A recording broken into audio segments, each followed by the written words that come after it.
大家呢是绝对想不到啊，很多人都从这个高层呢普遍是搬到了这个低楼层。那么为什么会有这么多人做出这样的一个选择呢？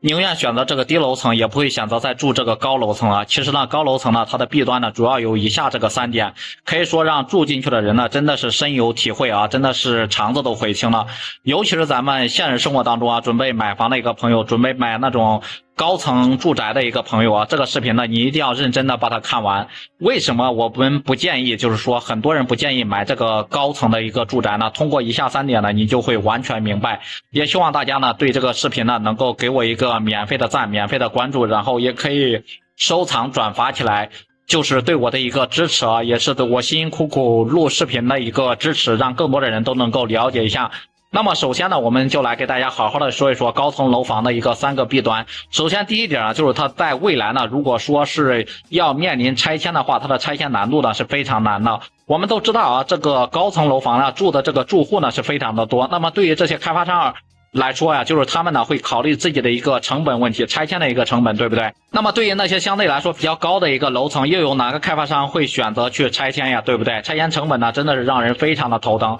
所以说未来拆迁呀，就是这个问题，就是这个方面来说是非常的难的。那么第二点就是高层楼房相对来说呀，未来就是它如果你想置换、想去变现、想卖出去的话，也是非常的难的。随着人们生活的一个压力越来越大，很多人呢他不愿意住这个高层楼房。打个比方说啊，我们平时就是坐这个电梯上下班，接这个孩子，包括接这个孩子上学，就是因为这个电梯的问题啊，它是有那个寿命的，而且呢等电梯的时间是特别的长。也就是说呢，一旦我们在这个高楼层里面住个10来年之后呢，就是这个电梯呢很可能会出现一个维修的一个问题啊，而且呢万一就是这个电梯停电，那真的是要哭晕在这个楼道里，哭晕在这个厕所里面啊。就是平时呢上下班等这个电梯的时间也是特别的漫长，基本上很多人呢上下班上学呢都会因为这个等电梯太长而出现迟到的一个问题，真的是非常麻烦的一个事啊。所以说呢，就是因为这一点问题啊，也让很多人呢不喜欢住这个太高的一个楼层。那么第3个就是高楼层呢，它确实呢给很多人，特别是那种恐高的人啊，那种心理啊是难以接受的。特别是在我们现实生活当中啊，很多人觉得呢住得越高呢就越不安全啊，而且呢很多高楼层呢，你比如说它以后呢出现这个火灾，消防呢救援呢那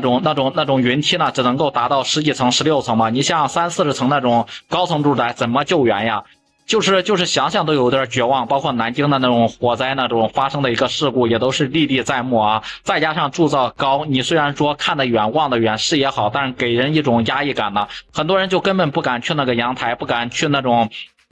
楼道里去看一看，真的是那个双腿都是瑟瑟发抖的啊。虽然说高层的这种住宅呢，它有它的一个优点，比如说采光是比较好的，没人遮挡你的阳光，还有它的通风效果比较好嘛，视野也比较开阔。但是呢，你像我们刚才提到那种3点，比如说拆迁难度比较大，没有开发商愿意拆迁，然后再有就是他那种有恐高症的那种人，然后住上面那种安全性考虑的那种人，还有就是对电梯要求者比较严格的，然后对时间要求比较